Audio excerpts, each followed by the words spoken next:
Hello and welcome back to the channel. और आज के इस लेक्चर में हम बात करने वाले हैं औसत आगम वक्र, सीमांत आगम वक्र और कीमत के बीच जो संबंध होता है वो किस प्रकार से होता है।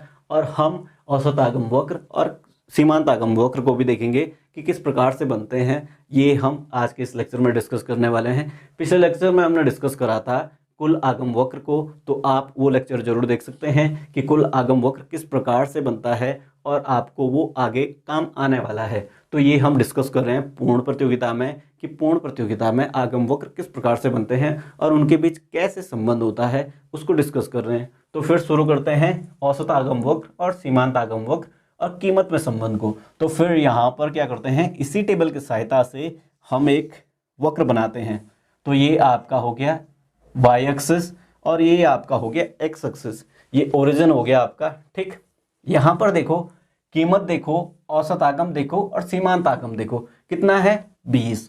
तो ये आपका 20 का ये पॉइंट हो गया 20 का। ठीक, यहाँ पर देखो क्वांटिटी 1 2 3 4 5 और 6। 20 पे देखो क्वांटिटी सेम है, तो क्वांटिटी का बना ये वक्र बना, ये वाला वक्र बना है किसका, पी का। कीमत का, प्राइस का बनाया ना। देखो कीमत कितनी है 20 रुपए, 20 है कीमत। औसत आगम देखो ए आर कितना है, औसत भी है आपका कितना 20। तो P इज इक्वल टू कितना आ जाएगा ए आर, यानी एवरेज रेवेन्यू। अब सीमांत आगम देखो, सीमांत आगम भी आपका कितना है 20, तो इज इक्वल टू क्या आ जाएगा, ये आ जाएगा एम आर। तो यहां से आपको एक संबंध प्राप्त हुआ। क्या संबंध प्राप्त हुआ, ये आपका संबंध प्राप्त हुआ P is equal to A R is equal to M R. ठीक, ये संबंध आपको प्राप्त हुआ है। यहां से ये देखो, जो पूर्ण प्रतियोगिता में क्या होता है, कीमत औसत आगम सीमांत आगम बराबर होते हैं। औसत आगम को कीमत भी कहा जा सकता है और कीमत पूर्ण प्रतियोगिता में औसत आगम को कीमत कहा जाता है। कीमत ही होती है एक हिसाब से, क्योंकि कीमत और औसत आगम बराबर होते हैं। यहाँ पर तो आप सीमांत आगम को भी कीमत कह सकते हैं, क्योंकि ये सारी चीज़ें बराबर हैं।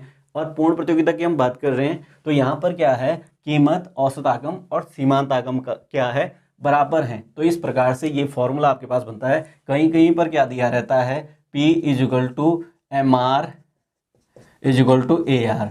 तो ये चीज़ें भी लिखी रहती हैं। कहीं कहीं पे क्या लिखा रहता है, M R is equal to A R. ठीक, कहीं पर A R is equal to M R.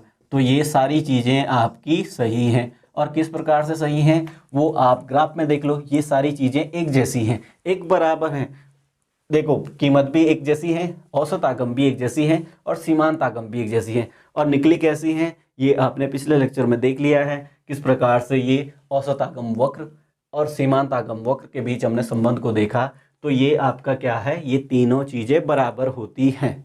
तो पूर्ण प्रतियोगिता में जो कुल आगम बताता है, तो कुल आगम क्या बताता है, इसके नीचे का क्षेत्र, यानी जो ए आर और एम आर के नीचे का जो क्षेत्र है, ये आपका क्या कहलाता है, ये है आपका टोटल रेवेन्यू। इतना ही तो हुआ, यही टोटल रेवेन्यू होता क्या है। टोटल रेवेन्यू क्या है, कुल एम आर को हम मिला देते हैं तब हमारे पास टोटल रेवेन्यू निकलता है। अब इसको देखो, हमारे पास यहाँ टोटल रेवेन्यू कितना था 120।